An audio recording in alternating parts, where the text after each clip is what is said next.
नमस्कार, स्वागत है आपका इंडिया न्यूज 28 में। आइए बात करते हैं झारखंड की कुछ खास खबरों की।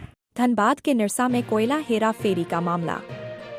धनबाद उपायुक्त से मिले निरसा विधायक अरूप चटर्जी एवं भाजपा नेता मधुरेंद्र गोस्वामी कार्रवाई की मांग।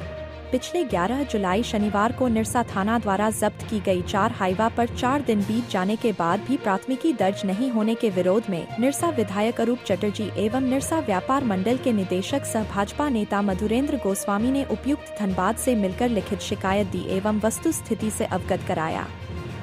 पत्रकारों को जानकारी देते हुए विधायक अरूप चटर्जी एवं मधुरेंद्र गोस्वामी ने कहा कि रैक के माध्यम से कोयले की बड़ी मात्रा की हेरा फेरी एमपीएल में हुई है। पूर्व में 8 हाइवा एमपीएल में खाली हुई है।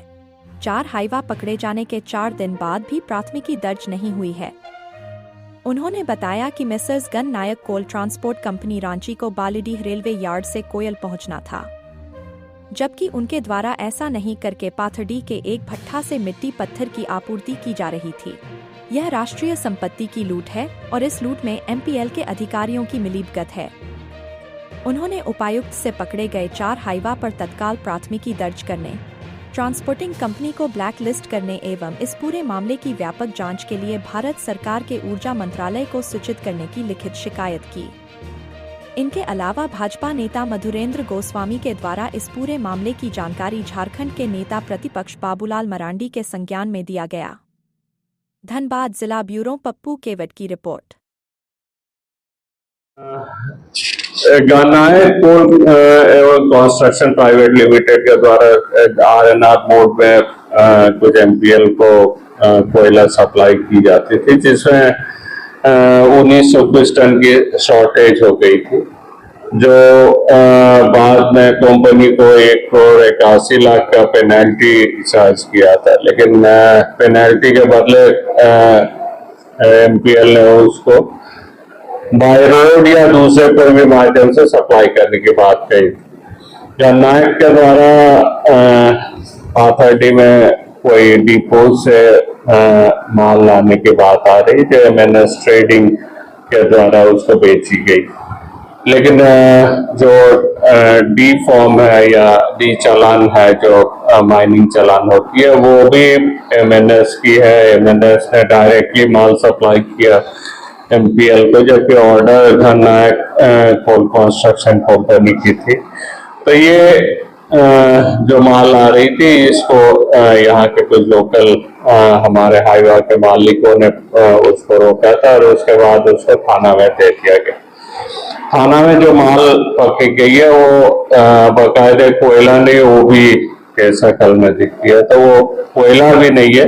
तो शॉर्टेज के नाम से ओबी या जो रिजेक्टेड माल है, उन तमाम चीजों को भरपाई करने की कोशिश की जा रही है। द्वितीय है जो ये कोल इंडिया से नहीं लेके किसी भट्टे से या कोयला चोरी का जो माल है, उन तमाम चीजों को मिलाकर यहाँ पर खपत करने की कोशिश की जा रही है।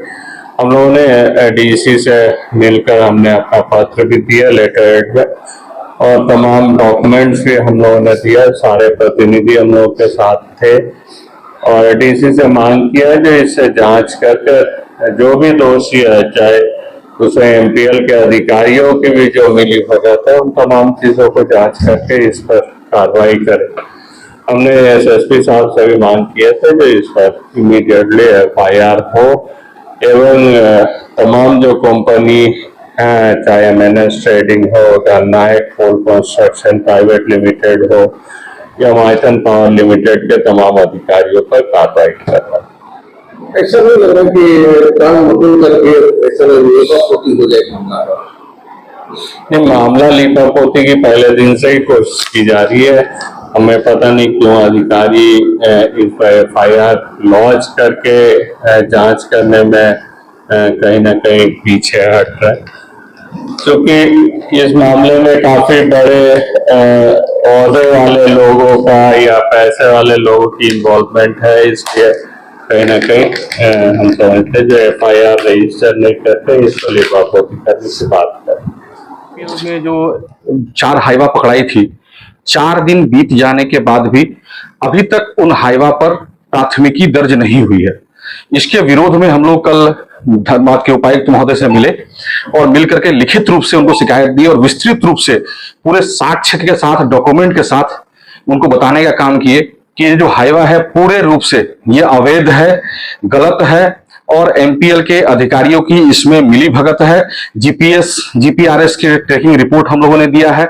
हम लोगों ने जो पूर्व में गाड़ी खाली हुआ है उसका नंबर दिया है और सारे दस्तावेज के साथ में जो डॉक्यूमेंट्स लगा हुआ है उस सारे डॉक्यूमेंट्स के साथ में डीसी महोदय को हम लोगों ने अवगत कराया है कि सर ये मामला पूरी तरह से अवैध है और कुछ बड़े लोग इसमें लगे हुए हैं इस मामला को मैनेज करने के लिए। इसलिए अभी तक 4 दिन बीत जाने के बाद भी प्राथमिकी दर्ज नहीं हुई है। डीसी महोदय ने प्राथमिकी दर्ज करने के लिए सक्षम पदाधिकारियों को तुरंत निर्देश दिया है और इस पूरे मामले की जांच करने के लिए क्योंकि ये बड़ा मामला है, कोयले से जुड़ा हुआ मामला है, रैक से जुड़ा हुआ मामला है, पावर प्लांट से जुड़ा हुआ मामला है, इसलिए डीसी साहब ने कहा है कि हम ऊर्जा मंत्रालय को इस पूरे मामले की जांच के लिए लिखित रूप से लिखने जा रहे हैं।